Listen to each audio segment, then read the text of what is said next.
नमस्कार, welcome to nursing smart. Nursing smart के YouTube channel पर एक बार फिर से आप सभी लोगों का स्वागत है। कुछ डिस्कस करने वाले हैं। फ़िलहाल के लिए हम वैसे नर्सिंग डेडिकेटेड पढ़ा नहीं रहे हैं। इस नॉरसेट यानी जून की नॉरसेट के बाद में हम नर्सिंग भी 100% पढ़ाएंगे बच्चों को आगे आने वाली एग्ज़ाम्स के लिए। लेकिन कुछ क्वेश्चंस हमें लग रहे थे कि ये बहुत इंपॉर्टेंट हैं और इस एग्ज़ाम में जून 23 के एग्ज़ाम में आ सकते हैं और इन्हें तो 1% भी स्किप नहीं करना है। केवल मुश्किल से 5 मिनट का समय आपको लगेगा इन क्वेश्चंस को देखने के लिए और उनके पीछे जो बेसिक हैं, फंडामेंटल हैं, उनको समझने का। तो ये क्वेश्चंस अगर आपको एग्जामिनेशन हॉल में नज़र आते हैं तो गलत नहीं होने चाहिए, और एग्जामिनेशन हॉल में अगर नज़र आते हैं तो इसका मतलब आपको अच्छे से समझना भी चाहिए। तो चलिए शुरू करते हैं। सबसे पहला क्वेश्चन है, you are instructing a group of nursing students on the technique of administration of smallpox vaccine, which of the following injection method should be taught।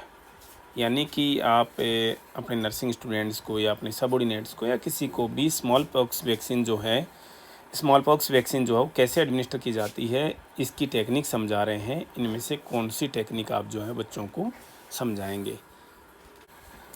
कहने का मतलब साफ है कि आपसे पूछा जा रहा है कि जो ये स्मॉल पॉक्स वैक्सीन जो है वो किस टेक्निक से यहाँ पर लगाई जाती है।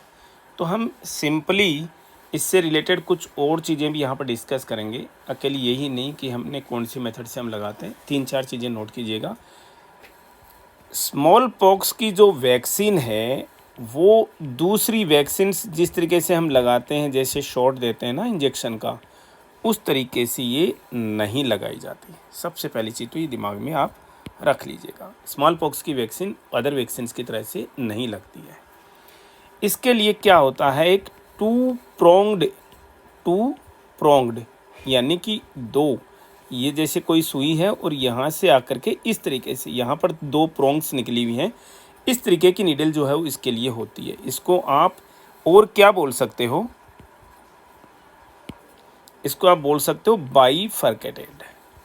बाईफरकेटेड नीडल होती है।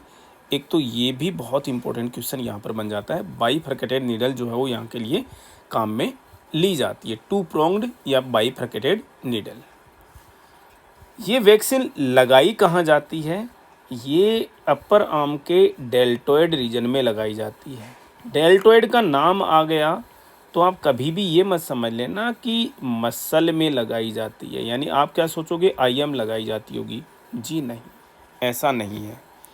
तो कैसे लगाई जाती है इस चीज़ को आपको अब समझने की ज़रूरत है। एक्चुअल में होता क्या है, ये जो आपकी नीडल है ये बाइफरकेटेड नीडल है, इसको वायल के अंदर केवल डुबोया जाता है, डिप किया जाता है, और इसकी स्ट्रक्चर इस तरीके से है, जो प्रोंग है ना इनके बीच में एक ड्रॉप आ जाए, समझ लो आप, इनके बीच में ड्रॉप आ जाए, और फिर वो जो ड्रॉप आ गई है वही उसकी जो अमाउंट वो बनाया है इसी तरीके से गया है कि उसकी जो अमाउंट है वो सफिशिएंट है। जो वैक्सीन की जो रिकमेंडेड डोज है उसके हिसाब से वो टाइनी ड्रॉप जो होती है वो सफिशिएंट साइज़ की होती है। ठीक है, इस निडल को परपेंडिकुलर जो है वो होल्ड किया जाता है इंजेक्शन की साइड पे, इंसर्शन की साइड पर, और आप अपने हाथ से पेशेंट की आर्म को पकड़ करके एकदम से उसको फिक्स रखते हैं, स्किन को टाइट रखते हैं, और ये निडल जो है वो रेपिडली, ठीक है, 10-15 बार जो है वहाँ पर प्रिक की जाती है। और ये उसमें एक्चुअली वैक्सीन का जो पैकेज आता है उसमें ये इंस्ट्रक्शंस क्लियर कट दी भी हुई होती हैं कि किस तरीके से आपको ये प्रिक्स करने हैं।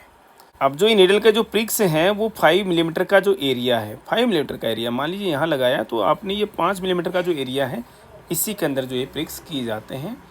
और इन प्रिक्स से क्या होता है कि एक ब्लड ड्रॉप का जो ब्लड आप कहीं पर हल्का हल्का मारते हो इस तरीके से ना, तो वहाँ पर ब्लड ट्रेसेज जो हैं वो आ जाने चाहिए, ब्लड ट्रेस आ जानी चाहिए, एक तरीके से ब्लड की ड्रॉप दिखनी चाहिए।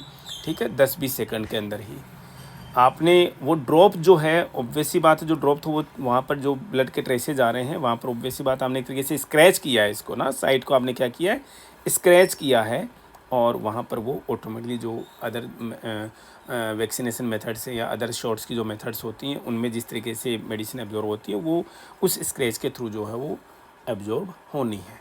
ठीक है, एक तो ये चीज़ जो हो समझ में आनी चाहिए। इसका जो पोस्ट मीन्स कुछ प्रोसीजर होता है, क्या ध्यान में रखना है, इसको कवर कर दिया जाता है। साइट को जो है वो कवर किया जाता है, ड्रेसिंग इसकी की जाती है और बड़ी ही लूज ड्रेसिंग इसकी की जाती है। लूजली ड्रेसिंग यानी स्टाइल गोज पीस वहाँ पर रख करके और लूज ड्रेसिंग जो है वो कर देते हैं। वैक्सीनेशन अगर सक्सेसफुल है तो कैसे पता लगेगा आपको? 3 से 4 दिन के अंदर, 3 से 4 दिन के अंदर होता क्या है, वहाँ पर रेड लीजन आ जाता है, रेड लीजन वहाँ पर डेवलप हो जाता है। इची मतलब जहाँ पर इच कर रहा होता है एक तरह रेड इची लीजन जो है वो डेवलप हो जाता है वैक्सीनेशन की साइट पर। ये सारी चीज़ें जो हैं आपको पता होनी चाहिए, किसको लेकर के? स्मॉल पॉक्स के वैक्सीनेशन को लेकर के। अब आप जो इन स्टूडेंट्स को सिखा रहे थे, अपने सबऑर्डिनेट्स को सिखा रहे थे, वो क्या सिखाया आपने समझ में आना चाहिए। क्या आपने जेड ट्रैक IM मेथड बताई? जी नहीं। आपने IV लगाना बताया? जी नहीं। सबक्यूटेनियस लगाना बताया? जी नहीं। ये इंट्राडर्मल प्रोसेस किया है, जो कुछ भी आपने प्रोसेस किया है डेल्टोइड रीजन में, अपर आर्म में, डेल्टोइड रीजन में, ये क्या किया आपने? इंट्राडर्मल, ठीक है ना। ID जो प्रोसेस किया है अपने एक तरीके से, कोई भी IM IV सबक्यूटेनियस नहीं लगता ये। और हमने बता दिया तरीका आपको, इस तरीके की निडल होती है। ये भी इम्पोर्टेंट क्वेश्चन है। बाइफरकेटेड या 2 प्रोंग्ड निडल होती है, उससे वहाँ पर एक तरीके से स्क्रैच किया जाता है, टिक टिक टिक टिक इस तरीके से जो है वो 15-20 जो है आपने प्रिक्स करने होते हैं हल्के हल्के, कि वहाँ पर एक 5 मिलीमीटर का जो, ये 5 मिलीमीटर का एरिया जो है उसके अंदर क्या आ जाए, ब्लड का एक ट्रेस आ जाए, जिसके अंदर से ये मेडिसिन जो है आपकी मीन्स वैक्सीन जो है वो एब्जॉर्ब होनी है। तो इसको हम बोलेंगे इंट्राडर्मल मेथड, ठीक है। किससे की जाती है? बाइफरकेटेड नीडल से की जाती है। क्वेश्चन गलत नहीं होना चाहिए, समझ जाइएगा। नेक्स्ट क्वेश्चन देखिएगा। Patient had extensive prolonged surgery. बहुत इंपॉर्टेंट क्वेश्चन है, पता नहीं ना जाने आज तक कितने एग्जाम्स में पूछा गया है। पेशेंट की सर्जरी हुई है, बहुत लंबी सर्जरी चली है। And which of the following electrolyte level should you monitor most closely. इनमें से कौन सा इलेक्ट्रोलाइट का मॉनिटर आपको जो है वो बहुत ही ज़्यादा करना ज़रूरी होता है? इनमें से सोडियम, कैल्शियम क्लोराइड और पोटेशियम। ध्यान से समझिएगा। देखिए, जब भी कोई लंबी सर्जरी हो रही है, जब भी कोई प्रोलोंग्ड सर्जरी है जिसका ड्यूरेशन सर्जरी का टाइम जो हो ज़्यादा है, ऐसे केसेज में सर्जरी का क्या होता है जी? स्ट्रेस पड़ता है, स्ट्रेस होता है सर्जरी का। और इस स्ट्रेस की वजह से क्या होगा? कोर्टिसोल्स जो हैं वो रिलीज होते हैं। क्या रिलीज होते हैं? कोर्टिसोल्स रिलीज होते हैं। कोर्टिसोल्स क्या करेंगे? कोर्टिसोल्स का फंक्शन सबको पता होना चाहिए, क्योंकि हम छोटी क्लासेज कर रहे हैं, सब बच्चों को ये चीज़ें पता भी होनी चाहिए। एड्रेनोकोर्टिकल स्टेरॉइड्स जो हैं, कोर्टिसोल्स क्या है? एक तरीके से स्टेरॉइड हार्मोन्स हैं, स्टेरॉइड्स हैं। और ये स्टेरॉइड्स का काम यहाँ पर क्या है, या क्या काम करते हैं, क्या रिजल्ट होता है इनसे? ये इलेक्ट्रोलाइट्स सोडियम और पोटेशियम पर अपना इफेक्ट डालेंगे। सोडियम का क्या होता है? रिटेंशन होता है। सोडियम क्या करेगा? रिटेन करेगा। पोटेशियम क्या है? ज़्यादा एक्सक्रेट होगा। ये चीज़ दोनों, इसका एक्सक्रेशन होता है। सोडियम का क्या होगा? रिटेंशन होगा। इसका मतलब सोडियम का लेवल जो है बॉडी के अंदर क्या हो जाएगा? इंक्रीज हो जाएगा ब्लड में। पोटेशियम का लेवल जो हो क्या हो जाएगा? डिक्रीज हो जाएगा। लेकिन प्रोलोंग्ड सर्जरी में ऑब्वियस सी बात है, सर्जरी कैसे चल रही होगी? जनरल एनेस्थीसिया में चल रही होगी, जनरल एनेस्थीसिया में चल रही होगी, GA में चल रही होगी। GA में सर्जरी चल रही है तो पेशेंट का बार बार आपको NG सक्शन जो है वो करना पड़ता है। NG सक्शन करना पड़ता है तो सोडियम लॉस जो है उससे होता है, सोडियम का लॉस होता है। तो इसका तो यहाँ पर कंपेंसेशन हो गया, किसके साथ में? कि जिस सोडियम का रीनल रिटेंशन हुआ उसको सोडियम ने नेजोगेस्ट्रिक सक्शन के थ्रू उसका तो लॉस हो गया, नहीं तो बैलेंस हो गया ये काम तो। लेकिन पोटेशियम क्या हो जाता है? एक्सक्रेट हो जाता है। इसका मतलब पोटेशियम का जो लेवल है वो क्या हो जाएगा? ब्लड के अंदर जो हो जाता है, क्या हो जाता है? कम हो जाता है।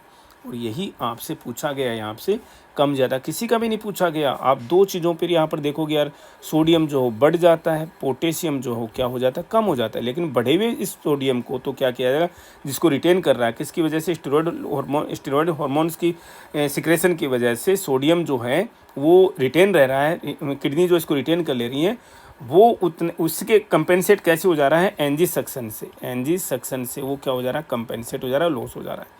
लेकिन पोटेशियम का तो लॉस ही हो जा रहा है, ये और कहीं से मिल नहीं रहा है हमें। इसका मतलब आप सबसे ज़्यादा क्लोजली जो है वो किसका लेवल मॉनिटर करोगे? पोटेशियम का लेवल जो है मॉनिटर करोगे। बहुत इंपॉर्टेंट क्वेश्चन है, स्किप नहीं होना चाहिए, गलत नहीं होना चाहिए। नेक्स्ट क्वेश्चन देखिएगा, you are caring a patient with diarrhoea. Diarrhoea के पेशेंट को आप केयर कर रहे हो। Which of the following clinical indicator should be anticipated to decrease. यानी कि डायरिया के पेशेंट में क्या चीज़ जो है वो डिक्रीज होगी। दो चीज़ें आप दिमाग में रखिएगा, यहाँ पर डायरिया का पेशेंट है और क्या चीज़ जो है डिक्रीज होनी है, आपको पहले ही इसने पूछ लिया है। डायरिया के पेशेंट में एक्चुअल में होता क्या है, डायरिया के अंदर लॉस हो रहा है, किस चीज़ का जी, फ्लूइड का लॉस हो रहा है। समझ में आ रहा है आपको, फ्लूइड का लॉस हो रहा है। तो फ्लूइड जो है वो इंटरस्टिशियल फ्लूइड का भी लॉस होता है। हमने अपनी क्लासेज में, आजकल तो अभी हम पढ़ा नहीं रहे हैं फिलहाल, नर्सिंग जो है वो इंटरस्टिशियल फ्लूइड, ठीक है, यानी सेल्स के बीच में जो फ्लूइड है, इंटरस्टिशियल फ्लूइड जो है उसका जो है वो लॉस हो रहा है। इंटरस्टिशियल फ्लूइड जो है वो मेंटेन करता है किसको, स्किन टर्गर को, टिश्यू टर्गर को, टिश्यू टर्गिडिटी को जो है मेंटेन करता है। इसका मतलब फ्लूइड कम होगा तो स्किन की टर्गिडिटी जो है वो भी क्या हो जाएगी, कम हो जाएगी। ठीक है, ऑप्शन आपको साफ नज़र आ रहा है। बात करेंगे हार्ट रेट के बारे में भी। फ्लूइड क्या हो गया जी, कम हो गया बॉडी के अंदर, तो सेल्स तक फ्लूइड क्या हो रहा है जी, कम ही पहुंच रहा है। फ्लूइड कम पहुंच रहा है तो ऑक्सीजन का लेवल भी जो है वो क्या जा रहा है, कम ही जा रहा है। इसका मतलब ऑक्सीजन की जो डिमांड है वो क्या हो गई, बढ़ गई। ऑक्सीजन डिमांड बढ़ गई तो हार्ट रेट क्या हो जाती है, इंक्रीज हो जाती है। हार्ट ब्लड को ज़्यादा पंप करता है कि भी जाके पहुंचा क्या हो जी। आपसे डिक्रीज का पूछा जा रहा है, हार्ट रेट तो इंक्रीज होती है, इसका मतलब आंसर ऑप्शन इनकरेक्ट है। स्पेसिफिक ग्रेविटी किसकी भाई, यूरिन की बात की जा रही है यहाँ पर। यूरिन की स्पेसिफिक ग्रेविटी, यूरिन का एक तो देखो फ्लूइड लॉस हुआ है तो यूरिन का जो है वॉल्यूम जो है वही कम हो जाता है। यूरिन का वॉल्यूम कम हुआ तो इसके अंदर जो भी वेट्स हैं उसकी कंसंट्रेशन जो है बढ़ गई है। कंसंट्रेशन जो है बढ़ गई है तो स्पेसिफिक ग्रेविटी जो है वो भी बढ़ जाती है। तो इसका मतलब ये ऑप्शन भी यहाँ पर क्या हो गया, इनकरेक्ट हो गया, क्योंकि स्पेसिफिक ग्रेविटी बढ़ जाती है।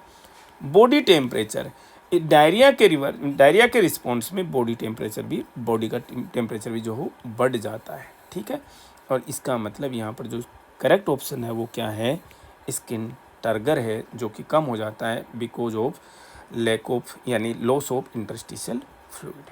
ठीक है, ये तीनों के तीनों क्वेश्चंस हमें एग्ज़ाम्स के हिसाब से, कौन सा एग्ज़ाम भाई, जो नोटसेट का आने वाला एग्ज़ाम है, हमें बहुत ज़्यादा इंपॉर्टेंट नज़र आ रहे हैं। आपको स्किप नहीं करने, ये क्वेश्चन आपको समझ में आने ही चाहिए, गलत नहीं होना चाहिए, बहुत बेसिक से क्वेश्चन है। इस सेशन में इतना ही, मिलेंगे वेरी नेक्स्ट अपडेट के साथ। Thank you.